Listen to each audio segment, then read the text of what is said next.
Bismillahirrahmanirrahim. Alhamdulillahi Rabbil Alamin. Allahumma salli ala Sayyidina Muhammad wa ala ali Sayyidina Muhammad. Segala sesuatu yang diakhiri dengan mati berarti kehidupan yang sebelum mati itu tidak ada arti, tidak bermakna. Dunia ini bukan hidup yang hakiki. Kehidupan yang hakiki setelah mati. Dan kematian kita cuma sekali. Tidak akan mati lagi. Kalau sudah meninggal dunia dan kita pisah dari dunia menuju ke akhirat melalui proses di alam barzakh, kuburan kita menghadap mungkar nakir kita, kemudian bisa kuburan kita menjadi taman dari taman surga, bisa jadi lubang dari lubang neraka, dan yakini kehidupan kita nanti di alam kubur jauh lebih panjang daripada hidup kita di dunia. Ada orang di bawah kuburannya masing-masing itu sudah ratusan tahun. Padahal usia mereka ada yang masih muda, bahkan ada yang masih bayi. Habis kita dibangkitkan oleh Allah Subhanahu wa taala, sekian tahun kita di alam kubur, dibangkitkan oleh Allah Subhanahu wa taala, terjadilah hari kiamat dan kita akan menghadap Allah untuk dihisab. Habis proses hisab, fariqun fil jannah wa fariqun fis sa'ir. Satu golongan masuk ke surga dan satu golongan masuk neraka. Dan disitulah makna kehidupan yang abadi. Bisa abadi di neraka, bisa abadi di dalam surga. Kita sebagai orang beriman sudah dijaminkan kita tidak akan dikekalkan bagi orang yang berdosa dan bermaksiat, tidak akan dikekalkan di neraka jahanam selama dia membawa kalimat la ilaha illallah. Man qala la ilaha illallah khalisan min qalbih harramahu Allahu 'ala an-nar. Di riwayat adkhalahu Allahu al-jannah. Diharamkan, dikekalkan di neraka jahanam bagi orang-orang yang membawa kalimat la ilaha illallah. Artinya kalau kita orang-orang yang suka mengucapkan kalimat itu tapi tidak mengamalkan isinya, tidak mematuhi aturannya, bisa jadi gara-gara dosa maksiat, kelalaian kita bisa menantarkan kita ke neraka. Tetapi salah satu jaminan tidak akan kekal di neraka jahanam adalah la ilaha illallah. Dan mohon maaf, siapa yang mau sebelum ke surga mampir ke neraka dulu? Kira-kira siapa yang berkenan?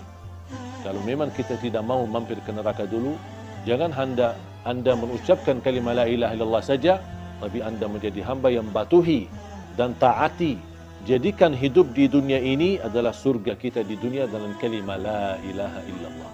Itulah dengan kalimat la ilaha illallah, dengan kita mempunyai syarat-syaratnya, mengamalkan isinya, membatuhi dan mengikuti aturannya, kita akan diselamatkan oleh Allah Subhanahu wa taala dan akan kita bahagia dalam kehidupan kita di dunia yang sementara dan juga akan bahagia selama-lamanya nanti di akhirat. Jangan sampai dunia ini yang hidupnya sementara melalaikan daripada kehidupan yang abadi. Banyak orang masih memilih kehidupan enak tapi nanti di akhirat sengsara. Jadikan hidupan di dunia ini, walaupun anda hadapi susah, tantangan, tak apa-apa. Semua bakal berlalu. Dan segala sesuatu di dunia ini, biarpun yang paling enak kita dapat. Anggaplah kita kaya, orang yang paling kaya raya. Tapi ujungnya mati, buat apa kekayaan itu? Buat apa kemewahan itu?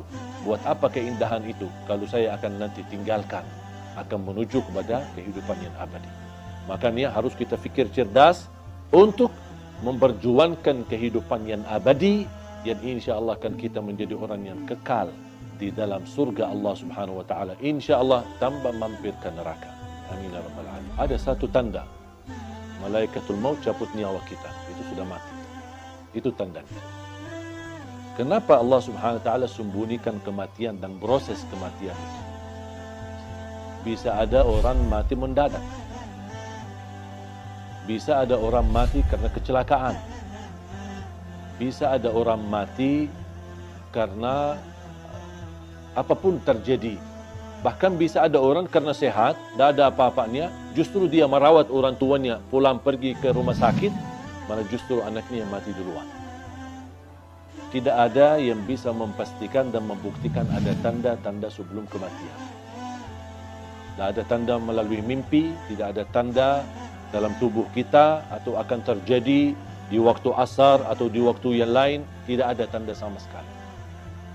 Yang diberikan tanda kedekatan kematian adalah orang-orang yang tua, yang sudah tumbuh, rambutnya putih, sudah terlihat dari segi fisiknya lemah, dan banyak semakin tua usianya berarti sudah tanda mendekati kematian. Allah Subhanahu wa taala berfirman, kiamat aja dekat, wa narahu qariba. Kiamat aja yang kita merasa begitu jauh, masih lama prosesnya dan masih panjang kehidupannya menuju hari kiamat, Allah masih sebutkan hari kiamat itu sangat dekat. Dan menurut saya, tidak perlu kita fikirkan kapan kita mati atau apa tanda-tanda. Tetapi yang perlu kita fikirkan, mempersiapkan diri menghadapi kematian. Apa yang semestinya saya lakukan untuk menghadapi kematian, untuk menuju husnul khatimah. Itu yang perlu kita fikirkan. Amalan yang baik, bertakwa, jadi orang yang berguna bagi orang lain, jangan menyakiti orang lain, jangan menzalimi orang lain, dan terus menjadi orang-orang yang selalu berbuat baik untuk dirinya dan juga untuk orang yang ada di sekitarnya. Jaga salatnya, jaga Qur'annya, jaga akhlaknya, dimanapun anda berada, itu semua menjadi tanda-tanda anda benar-benar mempersiapkan diri untuk menghadapi kematian. Kematian itu pasti kita akan ketemu. Tidak ada orang yang bisa terhalang dari kematian. Kalau ada yang berhak dan boleh terhalang dari kematian, itu Nabi Muhammad sallallahu alaihi wasallam. Nabi Muhammad aja sudah mati, sudah meninggal dunia. Walaupun di alam barzakh Nabi Muhammad SAW memiliki kehidupan khusus, bisa mendengar salawat kita, bisa menjawab salam kita, tapi kita tidak tahu bagaimana nasib kita. Yang menentukan nasib kita nanti di alam kubur adalah kita. Apapun yang kita isi dalam kehidupan kita, itu yang akan menjadi hasilnya, kita akan ambil panennya nanti di alam kubur dan di akhirat. Faman ya'mal mithqala dzarratin khairan yarah, wa man ya'mal mithqala dzarratin syarran yarah. Perkataan ruh seorang yang sudah mati berada di ruang rumah kita. Ada yang berkata selama 3 malam, ada yang sampai 40 malam. Kasihanlah, ruhnya lagi diam di rumah, jasadnya di kuburan. Terus ngapain jasadnya di situ, kasihan sendirian? Kalau orang sudah di alam kubur, kemudian akan dikembalikan ruhnya. Buat apa Allah kembalikan ruh? Supaya proses langkah awal hisab. Tapi hisab yang masih istilahnya ringan, menghadap munkar nakir. Ada beberapa pertanyaan yang perlu kita jawab saat menghadapi munkar nakir. Seandainya kita berhasil lolos dari pertanyaan dan kita bisa menjawab seluruh pertanyaan munkar nakir, berarti akan kita menikmati. Kalau lagi menikmati di alam kubur, bahagia, kuburan kita menjadi raudhatun min riyadil jannah, taman dari taman surga. Buat apa ruh kita keluar dan diam di rumah kita selama 40 malam? Sebaliknya, kalau kita tidak lolos untuk menjawab pertanyaan munkar nakir, berarti kita akan menghadapi kesiksaan yang amat pedih di dalam kubur.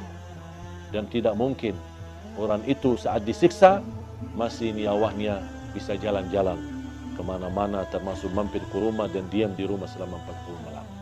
Itu semuanya hanya diperkirakan atau perkataan orang, tapi tidak ada dalil pun di dalam Quran atau hadis ruh kita akan diam di rumah kita selama sekian malam. Ruh kita berada di dalam tubuh badan kita saat kita dikuburkan. Allah kembalikan ruh kita akan menghadapi munkar nakir. Kalau anda lagi menikmati bahagia, berarti akan merasakan kenikmatan tersebut bukan hanya jasad kita, tapi jasmani dan rauhani kita.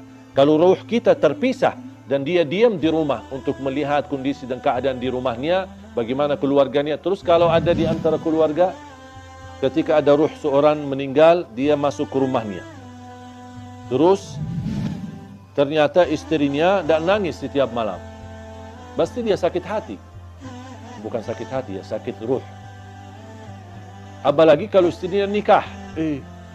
Kok malah tinggalin aku meninggal malah kamu nikah. Berarti ruhnya lagi sibuk urusan keluarga.